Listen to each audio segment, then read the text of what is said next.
பொன்முடியை மீண்டும் அமைச்சராக பதவி பிரமாணம் செய்து வைக்க ஆளுநருக்கு உத்தரவிடக் கோரி தமிழக அரசு சார்பில் உச்சநீதிமன்றத்தில் மனு தாக்கல் செய்யப்பட்டது. இதனையடுத்து தமிழ்நாடு ஆளுநர் என்ன செய்கிறார் என்பது அவருக்கு தெரிகிறதா என உச்சநீதிமன்ற தலைமை நீதிபதி கேள்வி எழுப்பியுள்ளார். இந்த பிரச்சினையை தீவிரமாக எடுத்துக் கொள்ளப் போகிறோம் என்பதை ஆளுநரிடம் கூறுமாறு மத்திய அரசு வழக்கறிஞருக்கு அறிவுறுத்தப்பட்டுள்ளது. பதவி பிரமாணம் செய்து வைப்பது அரசியல் சாசனத்துக்கு எதிரானது என ஆளுநர் எப்படி கூற முடியும் எனவும் தலைமை நீதிபதி அமர்வு கேள்வி எழுப்பியுள்ளது.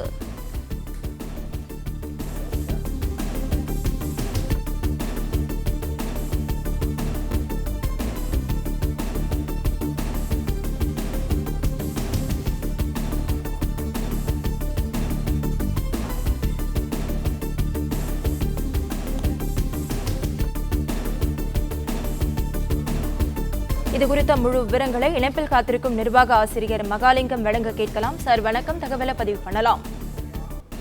வணக்கம். பொன்முடிக்கு அமைச்சராக பதவி பிரமாணம் செய்து வைக்காததற்கு எதிராக தமிழக அரசின் சார்பில் உச்சநீதிமன்றத்தில் மனு ஒன்று தாக்கல் செய்யப்பட்டிருந்தது. அந்த மனு இன்று தலைமை நீதிபதி சந்திரசூட் தலைமையிலான அமர்வு முன்பு விசாரணைக்கு வந்தது. அப்போது இரு தரப்பிலும் ஆஜரான வழக்கறிஞர்கள் தத்தம் வாதங்களை முன்வைத்தார்கள். அப்போது நீதிபதி பல்வேறு கேள்விகளை எழுப்பியிருந்தார்.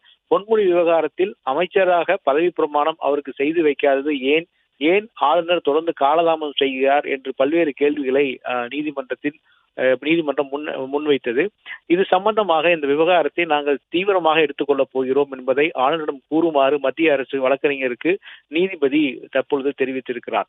எனவே இந்த விவகாரத்தில் நாளைக்குள் பதிலளிக்குமாறு தற்பொழுது ஆளுநருக்கு கெடு விதித்திருக்கிறது உச்சநீதிமன்றம். எனவே கடந்த 75 ஆண்டுகளில் இல்லாத வகையில் இதுபோது நடந்திருக்கிறதா என்ற கேள்வியும் தற்பொழுது உச்சநீதிமன்றம் எழுப்பியிருக்கிறது. எனவே நாளைக்கு அவர் பதிலளிக்கும் போது இது குறித்து விரிவான பதிலை அவர் அளிக்கக்கூடும் என்ற தகவலும் வெளியாகியிருக்கிறது.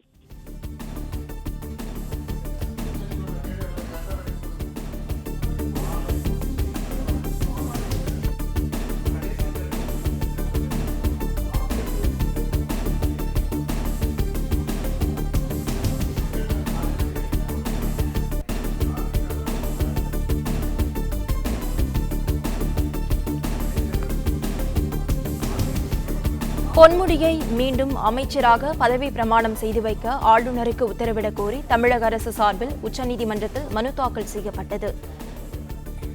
இதுகுறித்த முழு விவரங்களை இணைப்பில் காத்திருக்கும் நிர்வாக ஆசிரியர் மகாலிங்கம் வழங்க கேட்கலாம். சார், நீங்க தொடர்ந்து பதிவு பண்ணலாம். நிச்சயமாக. உயர்நீதிமன்றத்தின் தீர்ப்புக்கு பிறகும் ஏன் பொன்முடிக்கு அமைச்சராக பதவி பிரமாணம் செய்து வைக்கவில்லை, இதற்கான காரணம் என்ன என்று தெரிந்து கொள்ள விரும்புவதாக நீதிமன்றம் தற்பொழுது உத்தரவை ஒன்று பிறப்பித்திருக்கிறார்கள்.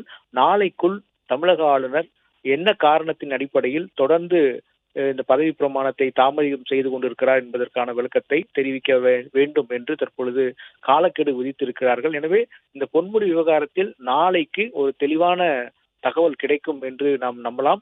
எனவே அமைச்சராக அவர் பொன்முடிக்கு பதவி பிரமாணம் செய்து வைக்க முடியாது என்று கூறுவது எந்த அடிப்படையில் அவர் இது மாதிரி ஒரு நிலைப்பாட்டை எடுத்தார்? எனவே ஆளுநர் உரிய விளக்கம் அளிக்க வேண்டும் என்று சொல்லப்பட்டிருக்கிறது. எனவே நாளைக்கு ஆளுநர் தரப்பில் அளிக்கப்படும் விளக்கத்தை வைத்து அடுத்த கட்டமாக தமிழக அரசு இதை கையாளும் என்றே பார்க்கப்படுகிறது.